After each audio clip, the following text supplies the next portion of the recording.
Philippians 2:8. And being found in fashion as a man, he humbled himself and became obedient unto death, even the death of the cross. I know this doesn't sound like a typical Christmas scripture, but there's a whole lot more to that scripture than the face value of it, as is with all the scriptures. Although that at this time of the year we normally dwell on the birth and focus on the birth, I had to give Natalie some eyes a while ago because she doesn't know what the Lord gave me. And she never, very, very, very seldom do we ever talk about the service. And then she gets up here and she wants to start preaching my message. So I had to look at her and say, woman, either do it all or don't do it at all. All of it or none at all. But anyway, this doesn't look like the typical Christmas message. It looks more like an Easter message. But you cannot separate the two. You can't separate the birth from the cross, because the cross was the purpose for the birth. You can't separate the two. We get wrapped up in the picture and the image of the baby Jesus, the sweet little baby in the manger. But you can't separate baby Jesus from the Jesus on the cross. That was his whole purpose, his sole intent. The scripture said before the foundation of the earth, he was the lamb that was slain. Before God ever created man, he already made a way out. He already considered Jesus crucified before he ever made man. It wasn't like, oh, I made a mistake and these people messed up, now I have to bail them out. No, he planned it before he ever made us. To me, that speaks of God's love. Because if he didn't love you before he made you, he would have scrapped the whole idea and said, no, because if I make them, they're going to mess up and then I'm going to have to go die in their place. But he loved us enough even before we messed up. Did you know before you ever sinned, Jesus died for you? Of course. Because he died for you before you were born. Right? So when did Jesus pay the price, the penalty for all sin at one time, right? He doesn't have to keep going back over and over and over. All sin was dealt with one time. He bore it all. Everything you've done in the past, everything you're going to do in the future. He paid it all. Did you get that? That doesn't mean that we can just live how we want. Not at all. But when you do mess up, he's already paid the price. Yeah. So you don't have to pay for it yourself. You don't have to beat yourself up. Yeah. Penalize yourself and punish yourself and torment yourself. Because he took all of that. He took your guilt and your shame.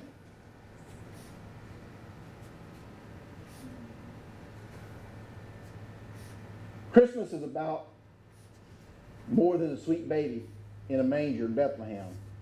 It's about God coming to earth in human flesh so he could die on the cross and pay the price for our salvation, destroy the works of the devil, and set us free from every part of the curse of the law. You've been redeemed from everything that has to do with the curse. If it's of the curse, it doesn't belong to you. It doesn't belong to me. It doesn't belong to me. Well, what were the wages of sin and sin? Death, yeah. Poverty, lack, sickness, loneliness, fear, pride. We can go on and on and on and on. But they don't belong to you. Jesus bore it all. Anything Jesus bore, you don't have to. Did you hear me? Anything Jesus bore, you don't have to. He fulfilled the law. He said he didn't come to do away with it, but what? Fulfill it. Fulfill it. And he took all the penalty of that law on himself on that cross. People rarely look at the cross at Christmas as they do at Easter. But right here in Philippians 2:8, What Paul did was he connected those two events. He brought those two events together right here. The word, I want us to look at this a little deeper.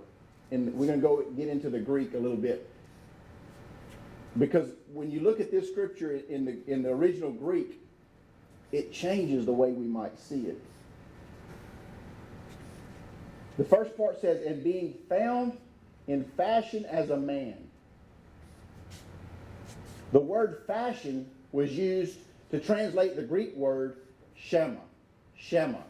S-C-H-E-M-A. Shema. Shema is the word that was used to describe a king who exchanged his kingly garments for a brief period of time for the clothes of a beggar. Shema described a king in biblical times who would step out of his role as king and take off his kingly garments. How are the kings arrayed? With the best, right? He took off the best and he put on the clothes of a beggar and went out in the streets among the people. I'm not saying that on earth Jesus was a beggar. And I'm not saying that he looked like one either. We can get into the poverty. And I understand there are scriptures that talk about Jesus being poor. And we're going to look at that. It's a comparison. He wasn't poor on earth. Listen, what position did Judas Iscariot hold? He was a treasurer, wasn't he? How many poor people you know have a treasurer? Do anybody, you know any poor people that have their own treasurer? Okay. Now, at the crucifixion, what did they do for the clothes of Jesus? They gambled for them. Why? Because they were the best around. And they all wanted them. And we can look, I can go on and on and on talking about Joseph was a carpenter, wasn't he? Yeah, up until when? Till Jesus was born. Then he traveled. And he went into Egypt. And he went all over. And who paid for the trip? Josh talked about it. You know what they paid for the trip with? Gold, frankincense, and myrrh. That's what that was all about. It funded all of it. And it wasn't just Joseph, Mary, and baby Jesus. They had an entourage. They had a big crowd. They had so many people. They left town and didn't know that Jesus wasn't with them for 3 days. Because they had people traveling with them. Who paid for it? You ever think about that? Gold, frankincense, and myrrh. You know, out of those three things, gold, frankincense, and myrrh, you know gold is the least valuable of the three? Kings gave to him at his birth. Then you can follow throughout his ministry. And rich people gave to him, and they gave to him. He had a group of rich women that followed him everywhere. And they paid for it all. You know who's got more money than a rich man? A rich woman. Because she's got everything she has plus everything that rich man has. Jesus wasn't broke. But there are scriptures that talk about his poverty. But it's a comparison. It's talking about what he left. What he had here was poverty compared to what he left. He gave up heaven. He gave up King of Kings, Lord of Lords. He gave up the throne room, the streets of gold, the gates of pearl. He gave that up. So yeah, no matter what he had here, it looked like poverty.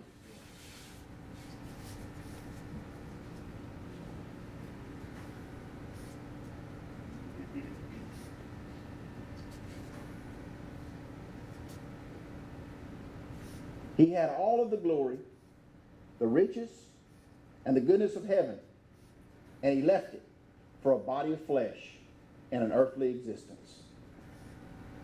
When Jesus came to earth, it was really the moment when God Almighty shed his glorious appearance and exchanged it for the clothing of human flesh. Can you imagine? Man, picture God. We can't, can we? But the Bible does paint somewhat of a picture. He said, you see the galaxies out there and all of their vastness and the stars that you can't even count and man measures in billions of light years that we can't even fathom. God said, you see all that? I measure it in the span of my hand. And you know how many gallons of water are on the face of the earth and in the earth and in the atmosphere around earth? God said, yeah. He said, I hold that in that little dent right there in the palm of my hand I call a hollow. God said, you know how big the earth is? He said, I can use it as a footstool. Think about God. And that's the picture that the Bible paints of him, or that he paints of himself when he describes himself. That God chose to leave his glory and clothe himself in the flesh of a mere mortal man. That's mind-boggling. That's mind-boggling. How do you fit all that into a man?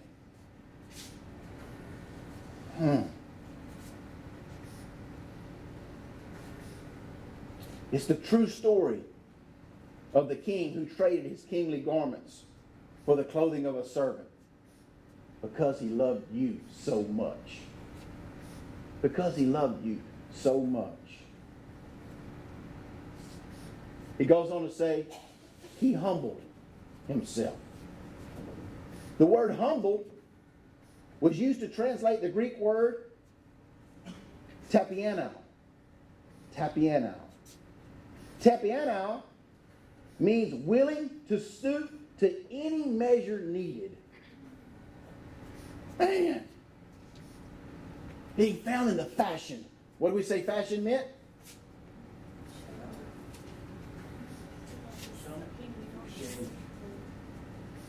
Come on. It's the king who took off his kingly garments. He humbled himself. He was willing. He took off his kingly garments and he said, I'll stoop to any measure that's necessary. It doesn't matter how low I have to go. I'm willing to go there because I love my people that much. Because he loved you that much. This describes the attitude God took when he chose to come to earth, live as a man, and endure the cross and the scourging that went before it. Imagine the greatness of God's love that drove him to step out of his glory and become a man, knowing what he had to endure. Just think how your flesh revolts. If somebody thinks of you a little lower than you think they should. You ever been there? How's your flesh feel? What's it make you want to do? Don't you know who I am? Huh? Don't you know what I can do? Don't you know what I know? Don't you know what I have? That's what the flesh of man wants to say and do, right? Anytime somebody thinks of us lower than we think that they should. Think about God and what his flesh endured when he was in the flesh. He dealt with flesh just like we do. When people spit on him, what do you think he wanted? You think Jesus didn't want to say, man, don't you know who I am? In fact, one time he said it. He said, I could call down 10 legions of angels. And I could, man, just one word. Look, when he said I am, when they asked him who he was and he said I am, what happened? In the Garden of Gethsemane, they couldn't even stand up. When he said I am, they all fell down. And what happened across town when he said it? People came out of the graves. Just because he said who he was. Don't you think there were times when he wanted to just say, man, you don't have any idea who you're dealing with. You don't know who you're messing with. So they go to get him and they're going to throw him off a cliff, huh? Then what did it say he did? He just walked right on past them. They had no idea. They didn't recognize him for who he was. We shared that, 2 weeks ago. about them not recognizing him. If you didn't get that CD, get it. It's not going out on the internet, so you cannot get it there. But I want everybody to hear that message. But we can't put it on the internet because some of the things that were said, and I'm not taking them out. It says he became obedient. He humbled himself, and then it says he became obedient. The word obedient was used to translate the Greek word hupoakua is how I'm going to go with it. I'm probably not even close. But hupoakua is a compound word made up of two words, hupo and akua. Hupo means under. Oh, I love this. Hupo means under. And akuo means I hear. And when you put them together, this is what it means. I am under authority. Last week we taught on authority. I am under authority, and I listen to what my superior says. I take his instructions to heart, and I carry them out. Did you know all of that could be in that one little word, obedient? He said, I'm a man under authority. And I listen to my Father, and I take every word to heart, and I carry it out. In one little word, obedient. See how we lose things in translation sometimes? Yeah. Study the Word. People, study the Word. Don't just read the Word. Study the Word. Dig into the Word. There's so much more there than what meets the eye. Jesus knew that he was the lamb that was to be slain. But that didn't mean his flesh was excited about it. His flesh wasn't excited about it. His flesh tormented over it to the degree that he sweated drops of blood. That right there, that obedient, you can cross-reference that and go right to the Garden of Gethsemane where he said, nevertheless, not my will but yours be done. It's the same thing. I'm under authority. So I listen to what my superior says. I take it to heart and I carry it out.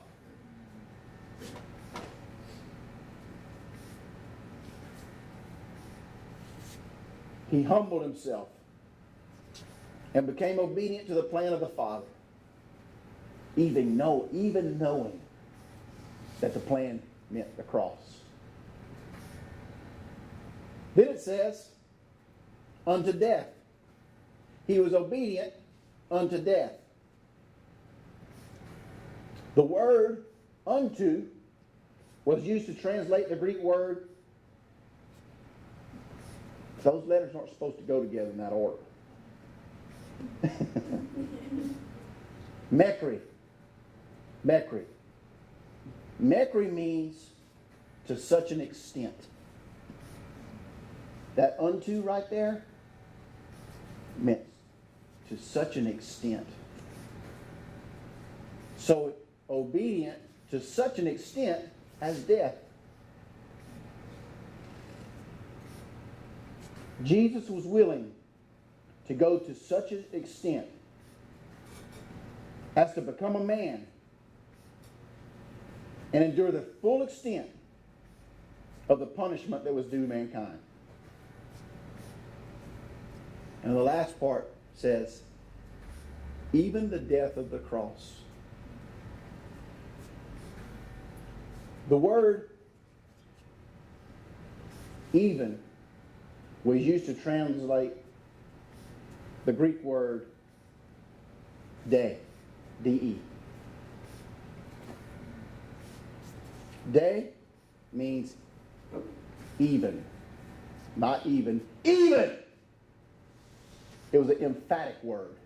It means capital E, capital V, capital E, capital N, exclamation point, exclamation point, exclamation point. He was obedient unto death, even the death of the cross. He pointed it out with great emphasis by using that word to show you that the death of the cross was so much more significant than regular, just any old death. It was the most gruesome death anybody could endure. And it was magnified and amplified exponentially in the life of Jesus. Because not only did he endure the torment of the cross and the scourging and everything else that he endured, that was just the physical part. Then he had to endure the spiritual part when he literally became guilty of the sins of the world. Have you ever sinned? None of you, right? No, all of you have. Well, how do you feel when you sin?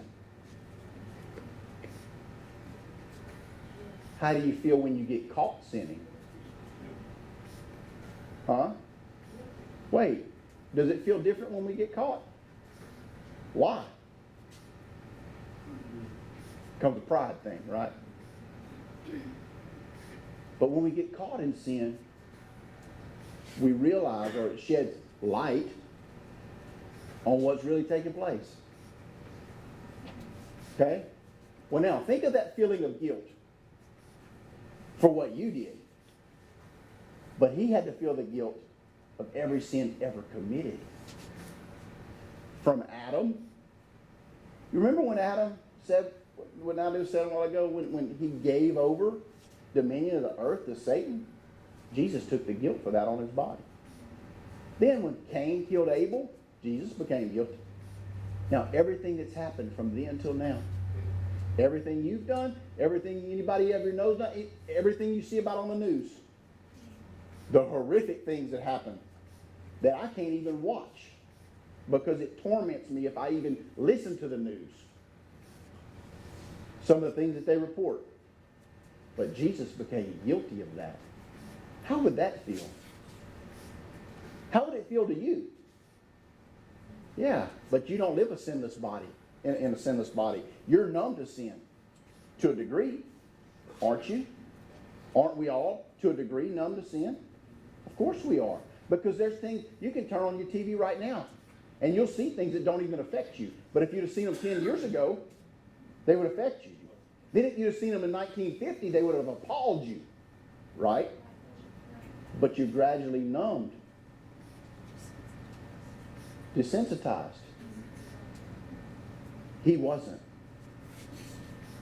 He had never sinned. He came from heaven where there was no sin. There was one, and it was dealt with swiftly and immediately. Right? He lived in a perfectly pure environment throughout eternity.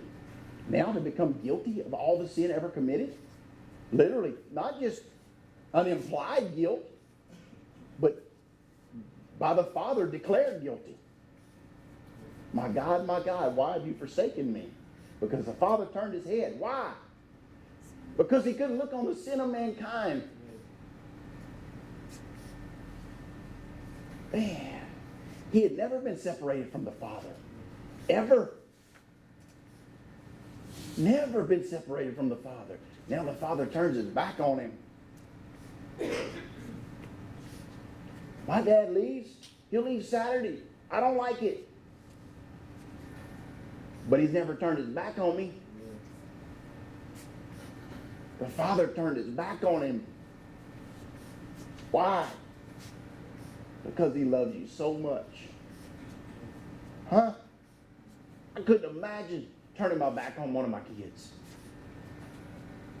But the Father did it because he chose you over his Son. Can you imagine?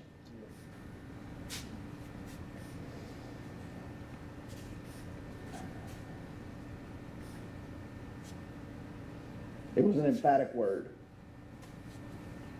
He said, even that death, even everything he endured, beyond the plucking out of the beard, beyond the scourging, beyond everything else, he became guilty of the sin of mankind. He said, even that death, he was willing to endure. It shows that Jesus was willing to go to the utmost The Father's plan was for Jesus to humble himself, become a man, live a life of obedience, and follow every commandment, even to the extent of the cross. He did it all to purchase your eternal salvation.